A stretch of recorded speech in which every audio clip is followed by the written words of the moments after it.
하나님이 선택하시고 친히 다스리시는 나라 이스라엘. 땅은 아주 작은 땅이고 또 그리 크지 않은 민족입니다마는 우리가 쉽게 볼 수 없는 민족이죠. 그래서 성경에 참 구약 성경의 역사는 이스라엘의 역사라고 얘기해도 틀리지 않을 만큼 이스라엘 가운데에 함께 일하시고 동행하시고 또 움직이신 그 하나님, 그 관계를 통해서 우리는 영적인 이스라엘 백성이 된 우리의 모습을 보게 되고 또 우리가 하나님과 어떤 관계를 맺으면서 살아야 할지에 대한 교과서와 같은 내용이 이스라엘 백성들의 역사 속에서 우리가 교훈을 얻을 수가 있죠. 자, 이 이스라엘을 중심으로 해서 주변에 많은 족속들이 있었는데 그 많은 족속들 가운데에 이스라엘을 호시탐탐 틈을 엿보고 기회를 엿보아서 이스라엘을 공격하고 넘어뜨리려고 하는 세력들이 적지 않았습니다.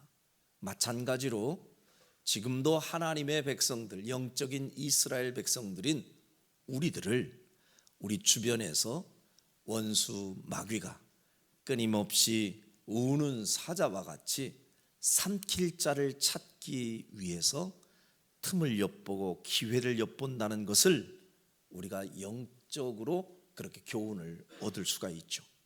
그래서 항상 우리는 깨어있고 근신하고, 그죠? 마귀의 공격을 대비할 수 있는 그런 경계의 태세를 늦추어서는 아니 됩니다. 자, 오늘 말씀도 그냥 단순히 이스라엘에게 일어났던 어떤 군사적인 충돌 이런 정도로 여러분들이 가볍게 보시면 안 돼요. 이러한 이야기는 곧 우리들의 이야기요. 이스라엘이 지금 자신들을 넘어뜨리려고 쳐들어온 아말렉과 전쟁하는 그 상황은 오늘 우리를 넘어뜨리려고 하는 원수 마귀와 우리가 영적으로 대항하는 영적 전쟁의 모습으로 여러분들이 이해하시면 됩니다. 자, 어느 날 이 아말렉이라고 하는 족속이 지금 이스라엘을 향하여 공격해 왔습니다. 그런데 그 공격해 오던 시기가 아주 중요하죠. 오늘 본문 말씀 시작되는 8절에 보니 처음에 이렇게 시작합니다. 같이 한번 읽어볼까요? 8절 시작. 그때에 아말렉이 와서 이스라엘과 르비딤에서 싸우니라. 자, 그때에 아말렉이 왔다라고 성경은 얘기하는데 이 그때가 중요하죠. 그때에 아말렉이 쳐들어왔대요. 그때가 도대체 언젠데요? 자, 다시 말하면 아말렉은 마귀의 상징이에요. 원수 마귀의 상징이 되는 이 아말렉이 언제 이스라엘을 공격했는지를 보면 오늘 영적인 이스라엘 백성들인 우리에게 언제 이 원수 마귀가 공격해 오고 쳐들어오는지를 알 수가 있는 비밀이 여기에 있어요. 자, 그러면 그때라고 하는 이 그때가 언제일까? 바로 위에 있는 성경 구절을 여러분들이 잘 살펴보셔야 돼요. 그때는 언제일까요? 자, 3절 먼저 보겠습니다. 3절 시작. 거기서 백성이 목이 말라 물을 찾음에 그들이 모세에게 대하여 원망하여 이르되 당신이 어찌하여 우리를 애굽에서 인도해 내어서 우리와 우리 자녀와 우리 가축이 목말라 죽게 하느냐. 그때가 도대체 언제냐? 첫 번째는요, 이스라엘 백성들이 지금 애굽에서 막 탈출해서 사실 희망을 가지고 설레는 마음으로 모세의 뒤를 쫓아 하나님이 주시기로 한 그 축복의 땅을 향해서 힘있게 걸어가는데 몇 발짝 가지 않아서 그들이 험난한 환경 가운데에 마실 물이 없게 되자 그들은 불편해진 이 환경 가운데서 원망을 쏟아놓기 시작합니다. 그러면서 애굽에서 왜 우리를 끌어내요? 여기서 목말라 죽게 하느냐? 그러니까 그들이 지금 원망하는 이유는요, 목마름 때문이에요. 환경이 지금 자기들이 생각했던 만큼 좋지 않으니까 그때부터 원망이 터져나오기 시작합니다. 자, 지금 아말렉이 이스라엘을 공격해 오던 때가 언제냐? 이스라엘 백성들이 원망하면서 소리가 높여질 때였어요. 그리고 또 하나 있습니다. 자, 7절에 보니까 자, 시작. 그가 그곳 이름을 마사 또는 무리바라 불렀으니 이는 이스라엘 자손이 다투었음이요 또는 그들이 여호와를 시험하여 이르기를 여호와께서 우리 중에 계신가 안 계신가 하였음이더라. 자, 이스라엘 백성들 가운데 원망이 높아지기 시작하면서 다툼이 자꾸 커지기 시작합니다. 사람이요, 이 환경이 자기가 원했던 환경이 잘 갖추어지고 자신이 필요했던 모든 필요가 다 이렇게 충족이 되면 사람이 마음이요 여유로워져요. 콧노래도 잘 나오고 누가 시비를 걸어도 별로 그렇게 크게 예민하게 반응 안 합니다. 그냥 그럴 수도 있지, 아주 유해져요. 근데 대부분 사람들이 언제 예민해지고 날카로워지는가? 자기가 생각했던 환경이 아니고 자꾸 내 필요가 제대로 채워지지 않고 삶이 조금 불편해질 때 그때 사람이 날카로워져요. 그리고 그때부터 사나워진 소리들이 자꾸 나와요. 그러다 보니 어때요? 다툼과 싸움이 자꾸 일어나죠. 그러면서 인생이 자꾸 평화롭고 기쁘고 행복한 것보다는 자꾸 날카롭고 신경질 나고 짜증나고 내 삶이 왜 이래 하다 보니 어디까지 가요? 하나님이 도대체 계신 거요? 안 계신 거요? 하나님에 대한 의심을 품기 시작하는 지경에 이르기까지 됩니다. 자, 이게 지금 이스라엘의 영적인 모습이에요. 원망이 늘어나고 다툼과 싸움이 자꾸 커지기 시작하고 급기야 하나님이 계신가 안 계신가 헷갈릴 정도로 그렇게 의심이 깊어질 때, 그때가 언제예요? 그게 아말렉이 쳐들어올 때예요.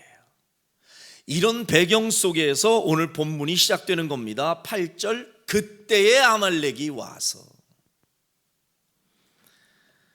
여러분, 언제 아말렉이 공격해 오는지를 여러분이 꼭 기억하시고, 이 불평과 원망이 자꾸 커지고 내 마음 가운데 여유가 없어지고 다툼이 커지고 자꾸 의심이 커지고, 그럴 때 악한 사탄이 틈을 엿보고 쳐들어온다는 사실을 기억하시고, 여러분들의 마음 가운데 금년 한 해 정말 이 원망과 불평의 그 싹을 처음부터 뿌리채 여러분들이 잘라내고 감사하며 살아가는 금년 한 해가 되시기를 주님의 이름으로 축원합니다. 또 하나 아말렉에 대해서 이야기하는 내용이 있는데요, 신명기 25장 18절에 보면 이 아말렉이 언제 이스라엘 백성들을 공격하는지를 설명해 줍니다. 자, 같이 한번 읽어볼까요? 시작. 곧 그들이 너를 길에서 만나 내가 피곤할 때에 내 뒤에 떨어진 약한 자들을 쳤고 하나님을 두려워하지 아니하였느니라. 예, 이 18절 바로 전에 보면 이스라엘 백성들에게 아말렉이 공격해 오는 이야기가 나오고 18절을 설명해요. 그들이 누구냐? 아말렉이에요. 그 아말렉이 너를 길에서 만나 네가 뭐 할 때? 피곤할 때. 그리고 언제요? 네 뒤에 떨어진 약한 자들을 쳤고. 이게 아말렉의 특성입니다. 피곤하여 뒤에 떨어진 자를 아말렉이 노렸다는 거예요. 그러면 그걸 그대로 우리에게 적용시키면 지금도 원수 마귀는 어떤 성도를 향하여 공격을 가하고 또 틈을 엿보고 쳐들어오는가? 피곤하고 지치고 뒤처질 때예요. 그래서 여러분과 저는 항상 뒤처진 자부터 공격하는 마귀를 꼭 기억하면서 반대로 그 마귀의 세력에게 공격의 빌미를 주지 않는 좋은 방법 중에 하나는 뒤처지지 말고 앞서가면 될 일입니다. 아멘이시죠? 예배 생활, 기도 생활, 말씀을 가까이 하는 삶에서 뒤로 밀리지 않고 앞서가는 성도들이 되시기를 주의 이름으로 축원합니다. 자, 이런 배경을 여러분들이 일단은 기억해 두고, 그래서 아말렉이라는 족속은 이렇게 우리가 원망과 다툼이 커지고 하나님에 대한 의심이 커지고 또 때로는 신앙생활 하는데 자꾸 뒤로 밀리고 처지고 이럴 때에 쳐들어오는구나.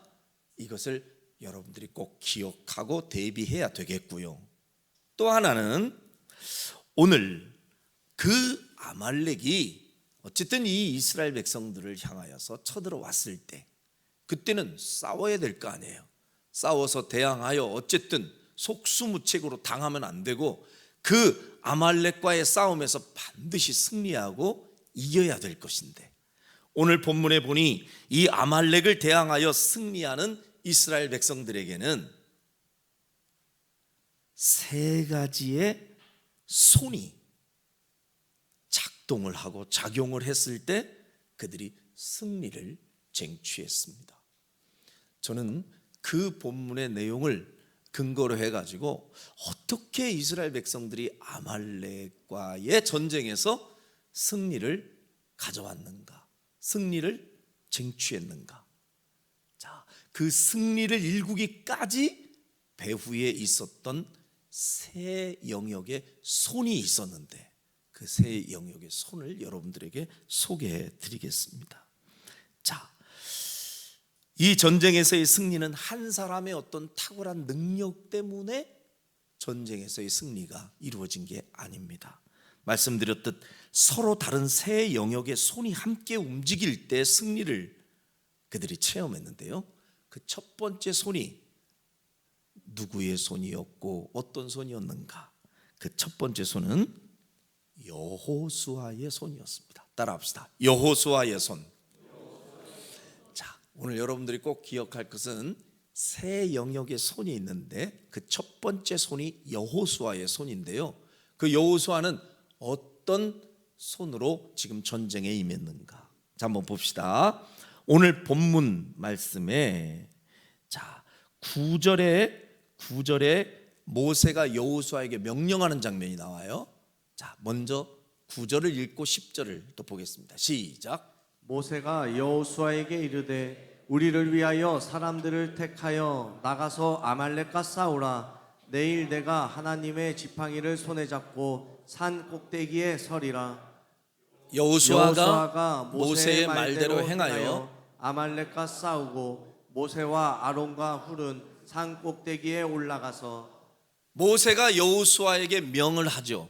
너는 군사들을 이끌고 아말렉과 가서 싸우라 하고 명령했더니 여호수아가 모세의 말대로 행합니다. 그리고 칼을 들고 아말렉과의 전투의 현장에 나아갔어요. 그리고 여호수아는 그 아말렉과의 전쟁터의 한복판에 서서 성실하게 수고하며 싸우는 현장에서 최선을 다해서 지금 싸우고 있습니다. 다시 말하면 이 이스라엘과 아말렉과의 전쟁 가운데에서 빼놓을 수 없는 공헌자 여호수아가 손을 들고, 여호수아의 손이 칼을 잡고 아말렉과 열심히 싸우던 그 싸우던 손이에요. 수고했던 그 손. 여러분, 끝까지 힘을 내서 성실하게 싸웠던 이 여호수아의 수고하는 손, 이 손도 절대 가볍게 보면 안 돼요. 아예 하나님이 이기게 해주시겠지. 뭐 지금 나중에 등장할 모세를 보니까 모세가 손을 들면 이스라엘 백성들이 이기고 모세가 손을 안 들면 이스라엘이 졌대던데, 그럼 뭐 가서 싸워요? 괜히 다칠 수도 있고 힘들게.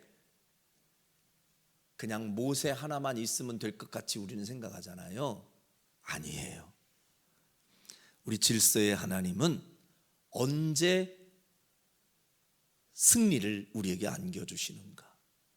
당연히 배후에서 기도하는 그 기도의 손이 있어야 됩니다마는, 그러나 현장에서 이렇게 성실하게 수고하며 현장에서 누구보다도 최선을 다해서 노력하며 싸우는 여호수아의 손이 있을 때, 그 배후에서 기도하는 그 기도의 응답이 이 수고하는 현장에서 열매로 맺어진다는 사실을 믿으시기를 바랍니다. 하나님은 우리에게 요행을 바라는 손이 아니라 누구보다 자기의 자리에서 성실하게 땀 흘리며 수고하는 그 손 위에 은혜를 더하시는 하나님이신 줄로 믿습니다. 그냥 감나무 밑에서 입 딱 벌리고 하나님 저 감 좀 내 입에 똑 떨어지게 해주세요 하고 기도하는 그런 기도를 하나님이 원하지 않으세요. 하나님은 이렇게 여호수아와 같이 최선을 다해서 그 전쟁의 한복판에서 물러서지 않고 누구보다도 땀 흘리면서 성실하게 싸웠던 여호수아의 손을 귀하게 보십니다. 하나님의 복은 요행을 바라는 자에게 주시는 복이 아니라 수고한 대로 그에게 떡을 주시는 하나님의 이 축복의 원리를 잊지 않으시기를 주의 이름으로 축원합니다. 시편 128편 2절에 보니까 자, 하나님이 이런 말씀 주세요. 시작. 내가 내 손이 수고한 대로 먹을 것이라. 내가 복되고 형통하리로다. 네 손이 수고한 대로 먹을 것이라. 네가 복되고 형통하리라. 여러분, 이 축복이 여러분에게 임하시기를 주의 이름으로 축원합니다. 손이 수고한 대로, 이게 전제예요. 내 손이 수고하지 않았는데도 그냥 어느 날 갑자기 하나님이 부어주시는 일확천금 말고 네 손이 수고한 대로. 여러분, 이건 가볍게 볼 얘기가 아니에요. 사람이 제일 허망하고 허탈하고 참 맥 빠질 때가 언제냐면 헛수고할 때. 실컷 일했는데 나중에 그 수고의 대가가 주어지지 않을 때, 그때 사람이 지치고 무너지고 여러분 가장 허탈해져요. 그래서 우리 남자분들은 아시겠습니다마는 군대 가면 가끔 이해가 안 되는 상관의 지시가 있을 때가 있는데 2시간 동안 구덩이 파라고 열심히 명령에 순종해서 구덩이 다 파놓으면 다시 메꿔. 그래가지고 그 구덩이를 다시 메꾸는 그 작업을 했을 때 시간은 갔고 수고도 했고 힘도 썼는데 도대체 내가 이 짓을 왜 했는지, 그 헛수고를 했을 때 가장 마음이 허망해지는 거거든요. 그러나 사람이 허리도 아프고 다리도 퉁퉁 부었으나 내가 열심히 최선을 다해서 수고하고 애썼을 때 그에 따르는 어떤 열매나 대가가 주어졌을 때 그때는 보람도 느끼고 가치도 느끼는 법이거든요. 우리 하나님이 주시는 복의 통로의 원리는 이렇게 열심히 현장에서 요행을 바라는 그런 거 말고 이 여호수아처럼 최선을 다해서 전쟁에서 수고하고 땀 흘릴 때 하나님은 그에게 승리를 안겨주시는 줄로 믿습니다. 그리스도인은 믿음을 핑계로 해서 자꾸 현실의 책임을 회피하는 거 건강한 믿음이 아닙니다. 하나님은요, 데살로니가 후서 3장 10절에 바울을 통해서 이런 말씀도 주세요.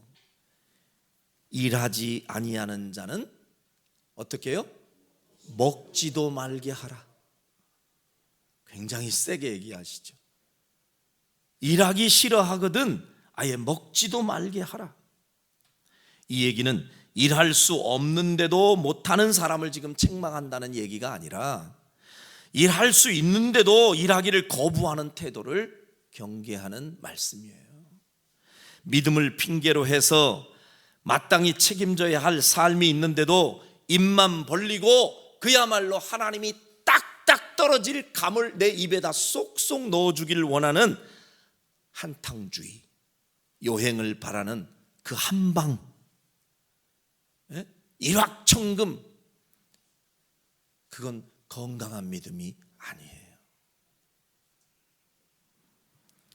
그리스도인은 누구보다도 삶의 현장에서 성실하게 땀 흘리며 수고하면서 하나님의 도움을 바라는 사람이 건강한 그리스도인의 모습이요, 그런 사람에게 하나님은 은혜를 더하시고 복을 더해 주시는 줄로 믿습니다. 이 함정에 자꾸 빠지지 마세요. 그래서 자꾸 그 믿음을 핑계로 해가지고 나는 내가 해야 할 도리를 다 하지 않으면서 주여 믿습니다, 주여 믿습니다, 그냥 믿습니다만 많이 한다고 여러분 갑자기 그럴 것 같으면 여호수아가 굳이 왜 필요해요? 모세 한 사람만 있으면 되지, 안 그래요?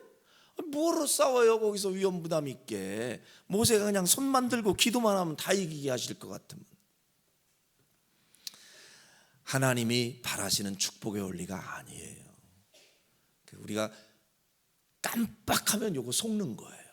자꾸 믿음을 핑계로 해가지고 하나님이 뭔가 한 방 주실 거야.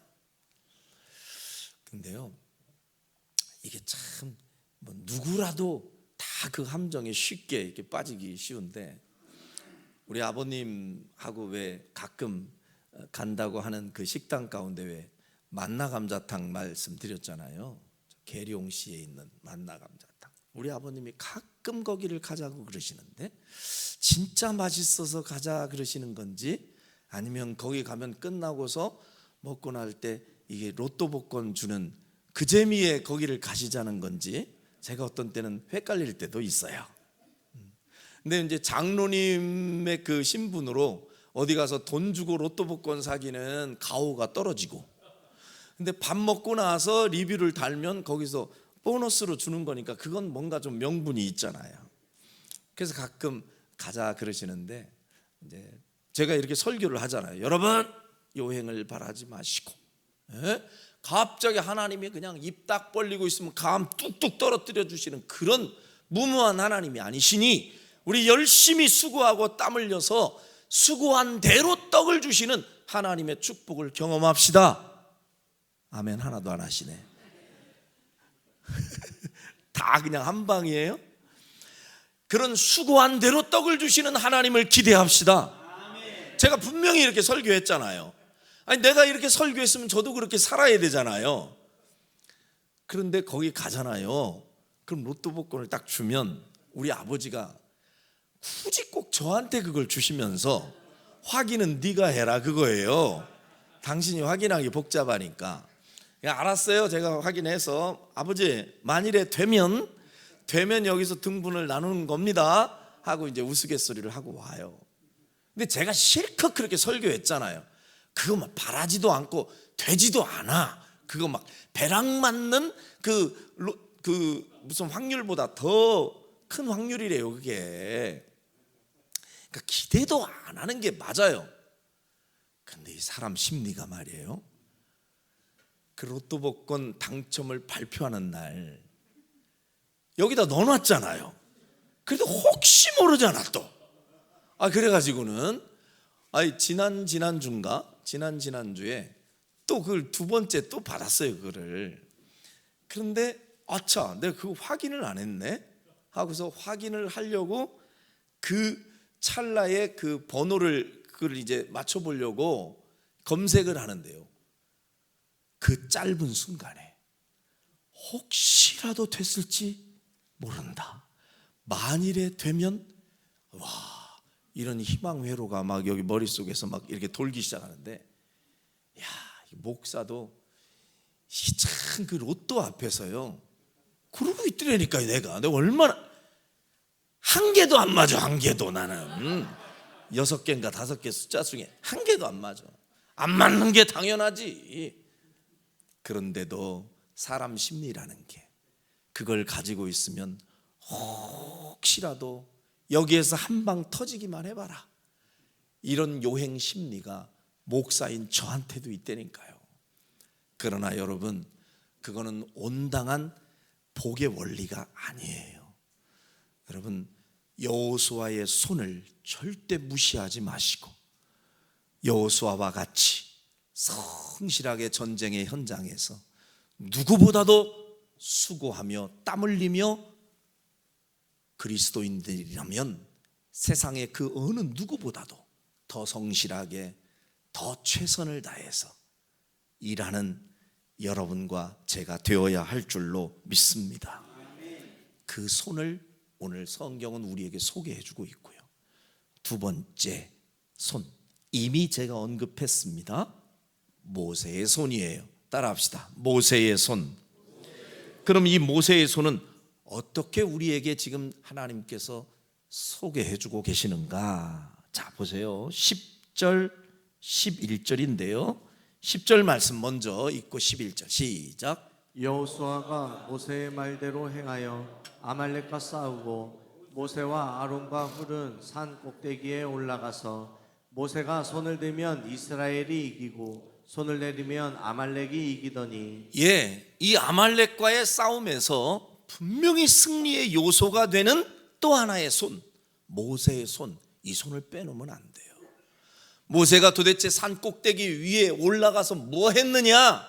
그는 싸움의 현장 복판에 있지 않았습니다마는 분명히 싸움의 현장과 전혀 상관없는 장소에서 두 손 들고 기도만 했는데, 그런데 성경은 그 아말렉과의 전투에서 승리했던 승리의 요인이 모세의 손이 올라가면 이기고 내려가면 진다는 거예요. 승리의 공식이 모세의 기도하는 손과 연결되어 있다는 걸 성경이 말씀하고 있어요. 여러분, 영적인 균형을 이루는 이 또 하나의 손이 모세가 기도했던 그 기도의 손입니다. 할렐루야. 그래서 마차가 굴러가려면 두 개의 큰 축이 되는 수레 바퀴가 필요하잖아요. 한 바퀴만 있으면 앞으로 못 가듯이, 여러분, 기도하는 손도 있어야 하고 현장에서 일하는 싸우는 손도 있어야 하고, 이 두 가지의 바퀴가 같이 굴러가야 균형 잡힌 승리를 맛보게 되는 줄로 믿습니다.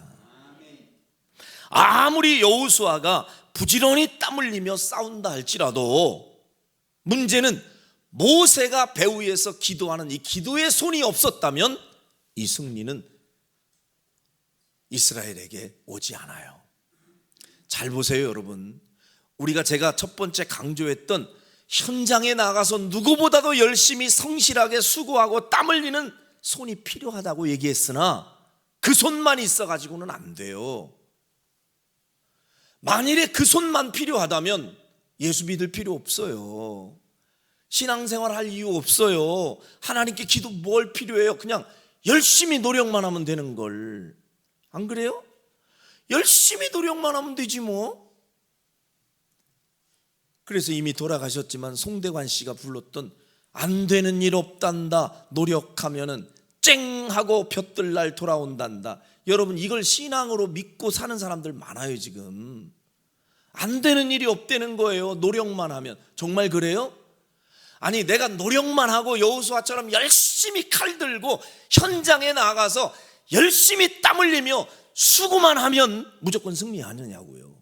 아니래요. 성경에 보니까 그것만 가지고는 승리가 안 된다는 거예요.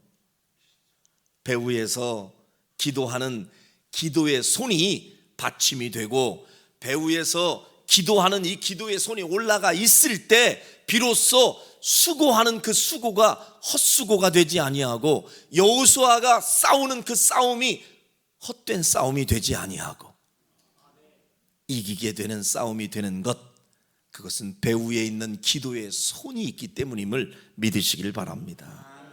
그래서 우리는 기도하며 싸우고 싸우면서 기도해야 하는 이 균형이 여러분에게 잡혀야 승리를 맛보게 되는 줄로 믿습니다. 지금 성경은 우리에게 그걸 가르쳐 주시는 거예요. 이런 균형을 잡고 있느냐? 내가 열심히 수고하고 최선을 다해야 하지만, 그러나 그 열심과 수고가 헛되지 않으려면 기도가 바탕이 되고 기도가 배경이 되어야 여러분의 수고와 여러분의 땀방울이 헛된 땀이 되지 아니하고 열매로 맺어짐을 믿으시길 바랍니다. 그래서 최선의 기도와 성실한 수고가 만날 때 영적인 승리가 보장된다는 사실 믿으시기를 바랍니다. 그리고 나서 그것까지는 알겠는데요, 목사님 3가지가 있다면서요, 또 하나의 손이 도대체 뭡니까? 라고 물을 수 있습니다. 여기에 이스라엘 백성들이 아말렉을 이기고 승리를 거머쥐는 데에는 또 한 가지의 영역에서의 작동하는 손이 있었습니다. 이 손이 어떤 손인가? 같이 한번 읽어보죠. 12절입니다. 12절 시작. 모세의 팔이 피곤함에 그들이 돌을 가져다가 모세의 아래에 놓아 그가 그 위에 앉게 하고 아론과 훌이 한 사람은 이쪽에서 한 사람은 저쪽에서 모세의 손을 붙들어 올렸더니 그 손이 해가 지도록 내려오지 아니한지라. 모세의 손이 힘이 들어 피곤하여 지쳐서 자꾸 손이 내려올 때, 그때 모세의 손을 붙들어 주었던 손들이 있습니다. 아론과 훌의 손이에요. 이들은 이름하여 동역자의 손이라고 저는 얘기하고 싶어요. 붙들어 주는 손. 할렐루야. 지금 여호수아의 싸우는 손이 있었는가 하면 그 싸움이 헛되지 않도록 뒤에서 중보했던 기도하는 손이 있었고, 그 기도의 손이 늘어뜨리지 아니하도록 옆에서 돕는 동역자의 손, 그 손은 붙들어주는 손이었어요. 하나님은 사람을 통해서 사람을 붙들어주시는 하나님이십니다. 아멘이십니까? 누군가가 쓰러지고 연약해지고 넘어지려 할 때 사람을 통해서 그를 붙들어 주시는 하나님이세요. 아무리 훌륭한 지도자라도 완벽한 모습을 지닌 것 같은, 완전한 것 같은 가장이라도, 때로는 부모라도, 때로는 목사라도 결국은 어느 지점에서는 이렇게 모세와 같이 지치고 피곤할 수 있는 연약함 있는 존재들입니다. 이거 인정해야 돼요, 우리가. 여러분, 강력한 지도자 같은, 이 가장 강력한 지도자로 우리가 일컫는 모세와 같은 이 사람도 지금 어때요? 피곤하고 지칠 때가 있었잖아요. 마찬가지로 우리도 언제든 이렇게 피곤하여 지칠 때가 있을 수 있어요. 인생을 살다가 혹은 신앙생활을 하다가도 우리도 모르게 손이 늘어뜨려지고 피곤하고 지치고, 그래서 내려올 때가 있을 수 있어요. 그때에 꼭 필요한 손이 어떤 손이냐? 아론과 훌과 같은 동역자의 손입니다. 여러분 주변에 여러분이 피곤하고 지치고 무너지려 할 때 여러분을 붙들어 줄 수 있는 동역자들이 많은 복이 있기를 주의 이름으로 축원합니다. 그 반대로도 나만 누가 받들어 주기를 원하고 나만 붙잡아 주기를 원하면 그게 너무 이기적이죠. 어떤 때는 상대적인 거예요. 내가 조금 힘이 있을 때 내 주변에 있는 사람이 이렇게 손이 늘어뜨려질 수도 있거든요. 그때는 내가 동역자가 되어서 그 사람의 손을 여러분이 붙들어 주는, 여러분이 동역자가 되시기를 주의 이름으로 축원합니다. 하나님이 세상을 창조하셨을 때 세상을 창조하시면서 계속 하나님이 스스로 평가를 하시는 내용이 나와요. 빛이 있으라 하시고 빛을 만들어 놓고 보시기에 좋았다. 그리고 궁창을 만들어 놓고 때로는 해와 달과 별을 만들어 놓고 또 때로는 동물을 만들고 사람을 만들고 주님은 항상 참 보시기에 좋았다라고 평가를 내리시고 그렇게 감탄을 하세요. 그런데 하나님이 창조 이후에 가장 처음으로 보시기에 좋지 않다 하는 장면이 첫 번째 등장하는 때가 언제일까요? 무엇을 보시고 하나님이 이거는 아닌데 이렇게 반응하셨을까요? 그렇죠. 아담이 혼자 있는 모습을 보셨을 때예요. 창세기 2장 18절에 보니까 자, 같이 한번 읽어볼까요? 시작.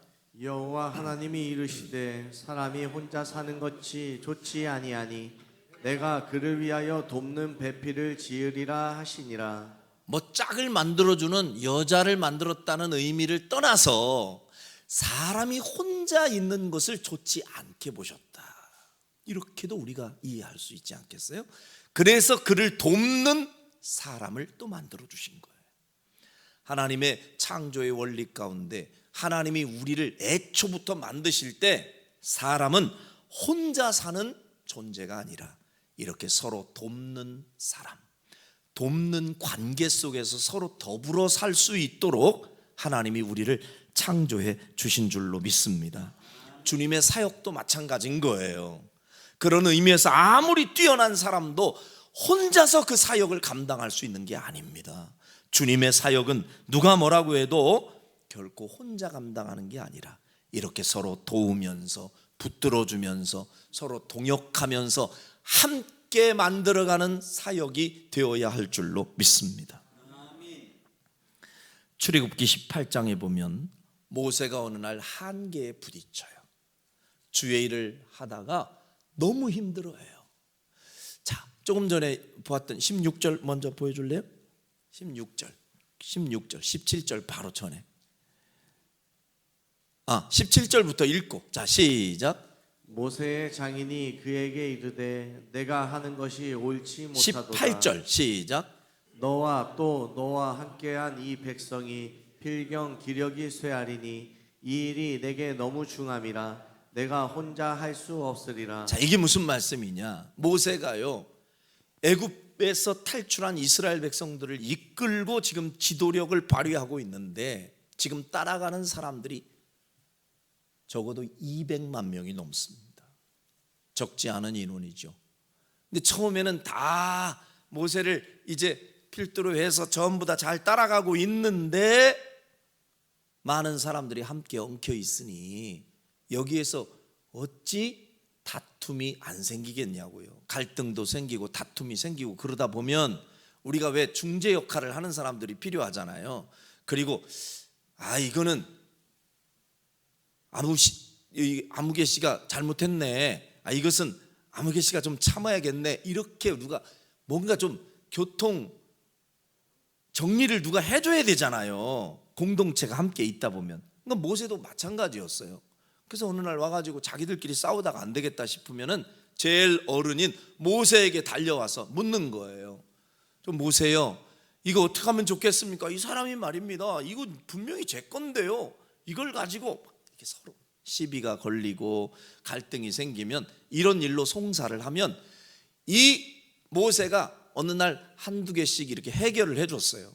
근데 이게 막 날이 갈수록 점점 커지더니 모세가 아무것도 할 수가 없어요. 아침부터 밤 늦게까지 그 송사를 해결해 주는 일만 하다가 하루가 다 가는데 모세가 기력이 쇠해지기 시작합니다. 이 모습을 지켜보던 그 장인 이드로가 걱정이 되는 거예요. 그래서 이러다가 내 사위 쓰러지겠네, 이런 생각에 이 모세를 위해서 좋은 지혜를 이제 가지고서 권면해 준 제도가 뭐예요? 그게 50부장, 100부장, 1000부장 이 제도를 만들어 준 거예요. 그러면서 너 혼자서 그 모든 걸 다 감당하려고 하다 보면 너도 백성도 다 무너진다. 우리 효율적으로 하자. 그래서 작은 단위의 일은 굳이 너가 혼자 다 하려 하지 말고 그걸 그 사람에게 위임해서 50부장, 그 얘기는 50명을 케어하는 지도자를 얘기해요. 100부장은요 100명을 케어하는 사람, 1000부장은 1000명을 다스리는 지도자. 이렇게 단위를 잘라가지고 어떤 일을 이렇게 딱 송사가 이제 주어졌을 때에 이 일은 굳이 모세 할아버지가 굳이 신경 안 써도 되겠네, 이 작은 일은 50부장에게 맡기자, 또 100부장에게 맡기자. 이래서 일을 분배하고 일을 위임하니까 어때요? 효율적이 되고 질서가 있고 같이 다 공동체가 윈윈하는 거예요. 이렇게 누군가가 주님의 일을 감당할 때는 혼자서 다 끌어안고 무조건 나 혼자서 하는 거 절대 좋은 게 아니에요. 주님의 일은 같이 나누어서 함께 동역해야 더 좋은 효율적인 열매가 맺어지게 될 줄로 믿습니다. 그래서 초대교회에서도 사도들이 주의 사역을 감당하다가 7명의 집사를 뽑아서 그들에게 구제하는 일을 맡겨주기도 하고, 사도 바울도 그의 곁에는 수많은 동역자들이 있었기 때문에 위대한 사도의 사명을 잘 감당할 수 있었던 것입니다. 사도 바울이 사역할 때 사도 바울이 원 없이 사역 잘할 수 있도록 물질적으로 사역을 후원했던 베베 집사가 있었고요, 자신의 집을 교회에 터로 제공하면서 헌신했던 루디아라고 하는 여인도 우리가 빼놓을 수 없는 동역자고요, 의술로 도우면서 선교 사역에 동참했던 누가라고 하는 동역자도 있었고요, 때로는 이 사도 바울이 마음껏 주의 사역에 헌신하는데 혹시라도 도움이 있다면 내 목숨이라도 당신을 위해서 내주겠소라고 다짐하면서 함께 협력했던 브리스길라와 아굴라와 같은 부부도 있었습니다. 자, 로마서 16장에 보면 이렇게 사도 바울은 자신의 사역 가운데 주의 사역을 감당하는데 잊지 못할 자신의 동역자들을 34명이나 기록하고 있어요. 여러분, 영적인 지도자들도 얼마든지 연약해질 수 있고 피곤해질 수 있습니다. 그때 붙들어주며 함께 기도할 수 있는 이런 아론과 훌 같은 동역자가 반드시 필요한 겁니다. 저는 가끔 제일 무서운 사람이 누구냐, 목사를 바라보면서 우리 목사님은 절대로 무너지지도 않는 분, 시험도 안 드는 분, 우리 목사님은 언제나 날아오르는 분, 심지어는 화장실도 안 가시는 분, 그러니까 막 교주화시키는 사람들이 있어요. 어떤 분들 너무 완벽하게 보면 그냥 너무 부담스러워요. 그 사람 앞에서는 막 조금 더 실수하면 안 될 것처럼, 우리 목사님은 이런 분. 근데 여러분, 절대 그렇지 않습니다. 전 미리 밝혀두는데 저도 화장실을 가고 어떤 때는 실수도 하고 어떤 때는 넘어지기도 하고 피곤하기도 하고 지칠 때도 있고 그래요. 지금은 천국 가셨는데 예전에 말씀 제가 한번 드렸을 거예요. 강릉에 계셨던 한 90이 가까워오는 80 넘은 권사님 한 분이 가끔 제가 신방 가면 저를 놀려요. 목사님의 별명은 100m 미남입니다. 100m 미남, 난 그때 처음 들었어요. 100m 미남이 뭐예요? 목사님은 멀리서 강단에서 설교할 때 보니까 너무 멋있더래요. 그래서 참 우리 목사님 너무 멋있다 칭찬 엄청 했대. 그랬더니 어느 날 신방을 딱 왔는데 가까이서 보니까 별것도 없더래. 그런데 지금 생각해 보니까 그 권사님의 말씀이 딱 맞아요. 나는 그 권사님을 대할 때 오히려 마음이 편해지더라. 예, 별거 아니에요. 그냥 주님이 맡겨주신 직책에 최선을 다할 뿐이지만, 저도 때로는 아론과 훌이 필요한 그런 동역자가 꼭 필요한 때가 있더라고요. 여러분, 피곤하고 지쳐있던 목사를 보면 왜 저래? 목사가? 하고 여러분들이 무섭게 저를 바라보지 마시고, 내가 아론과 훌이 되어 붙들어 줘야겠구나 하고 붙들어주는 동역자가 여러분이 되시기를 주님의 이름으로 부탁합니다. 그런데 아론과 훌 같은 동역자는 영적인 지도자에게만 필요한 게 아닙니다. 이곳에 있는 여러분 모두에게도 아론과 훌과 같이 동역하는 손이 꼭 필요합니다. 인정하시면 아멘. 남편들도요, 언제까지나 슈퍼맨이 아니에요. 남편이 지칠 때는 아내와 자녀들이 아론과 훌이 되어 그 손을 붙들어 주고, 아멘 안 하시는 것 보시래요. 남편이 지칠 때는 아내와 자녀들이 아론과 훌이 되어서 좀 붙들어 주시고, 그냥 쥐어 짜서 아멘을 이렇게 받아내지, 평소에는 뭘 붙들어, 그냥 끝까지 충성하는 것이지 그러지 마세요. 남편들 얼마나 힘든지 몰라. 남편들도 언제까지나 슈퍼맨이 아니에요. 제가 보니까 옛날에 우리 요한이 어렸을 때 이렇게 막 제가 불끈불끈 들을 때 있잖아요. 그럼 쟤네들이 아빠를 생각할 때는 우리 애들만이 아니라 전부 다 그래요. 어느 한 시즌에는 우리 아빠는 슈퍼맨이다, 그렇게 진짜 믿어요. 아빠는 뭐든지 잘하잖아. 그래서 듣기는 기분 좋지만 이게 상당히 부담스러워요. 가끔은 애가 이제 한 번씩 이렇게 어디로 날아가고 싶고 그러면은 제가 어떻게 해요? 딱 얘를 들어가지고, 야 김요한 이제 나르는 거다 슈퍼맨 하고 밑에서 이제 딱 들어줘. 들어서 날아간다 그러면 지가 탁 보재기를 여기다가 이렇게 슈퍼맨처럼 하고서는 탁 슈퍼맨 포즈를 취해요.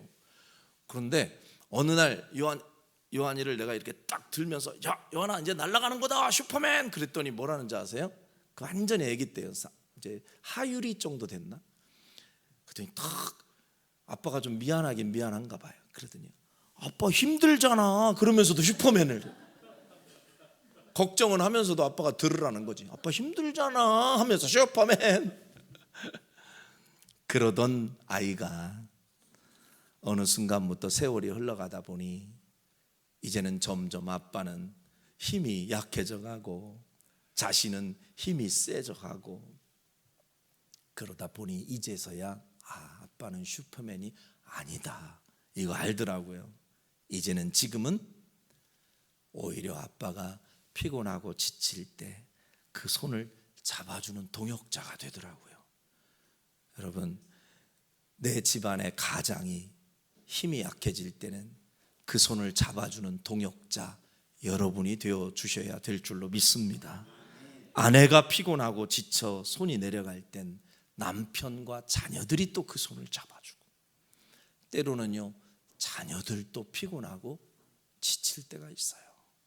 그때는 그 자녀들을 위해서 서로 붙잡아주는 동역자가 또 부모가 되어주고, 이렇게 교회 안에서도 피차 서로 간에 아론과 훌이 되어 서로를 돕고 붙잡아주는 관계가 형성될 때 우리는 각종 영적 전쟁에서 승리할 수 있게 될 줄로 믿습니다.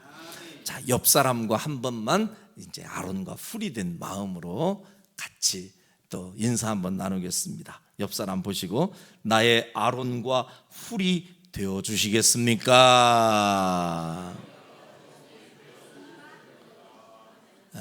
인사를 할애서 하긴 하는데 영 표정을 보니 미덥지 않으신 표정이 있는데, 이번엔 반대로 여러분이 얘기를 해 주시길 바랍니다. 내가 당신의 아론과 훌이 되어 줄게요. 시작. 아멘. 아멘. 꼭 이번 한 해 동안 우리는 서로 붙들어주는 존재예요. 그래서 아론과 훌이 되어 나를 붙들어주는데 고마운 동역자들을 귀하게 여기고, 또 그에게 내가 또 아론과 훌이 되어서 그 손을 붙잡아주는 이런 여러분이 꼭 될 수 있기를 주의 이름으로 축원합니다. 결론 짓습니다. 아말렉과의 전쟁에서 승리가 주어진 이유는 누구 한 사람의 뛰어난 능력이 아니라 각자의 자리에서 맡겨진 그 사명의 손을 충성되게 그들이 감당했고 들었기 때문에 이 승리가 찾아왔습니다. 전쟁터에서 끝까지 성실하게 싸웠던 여호수아의 손, 산 위에서 끝까지 내려놓지 않고 기도했던 모세의 손, 그리고 그 손이 내려오지 않도록 함께 붙들어 주었던 그 아론과 훌의 붙드는 손, 이 세 영역에 충성된 손이 균형을 이루었을 때 하나님은 이스라엘에게 큰 승리를 안겨주셨습니다. 금년 한 해 우리 앞에 놓인 이 인생의 자리는 마치 전쟁터와도 같습니다. 이런 전쟁터 앞에 선 우리는 기도 없이 싸우기만 하는 성도여서도 안 되고, 또 반대로 기도만 하고 싸움을 피하는 비겁하고 게으른 성도여서도 안 됩니다. 우리는 성실하게 싸우면서도 기도하는 성도, 또한 기도하면서도 도망치지 않고 싸우는 성도, 그리고 지치고 흔들릴 때는 서로의 손을 붙들어주는 아론과 훌 같은 동역자가 되어야 할 줄 믿습니다. 기도하겠습니다.